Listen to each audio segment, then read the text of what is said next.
की तरह ही पुलवामा में मनफी दर्जे हरारत बदस्तूर जारी है।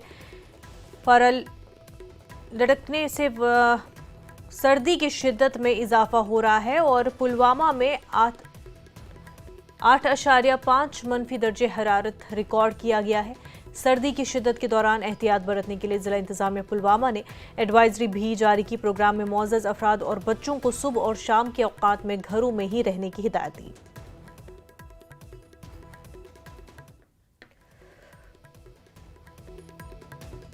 की लहर जो बदस्तूर जारी है। आज अगर पुलवामा की बात करें, पुलवामा में -8.5 दर्जा हरारत देखने को मिला है। तो उसकी वजह से काफ़ी जो छोटे छोटे नदी नाले हैं वो मुंजमद हुए हैं।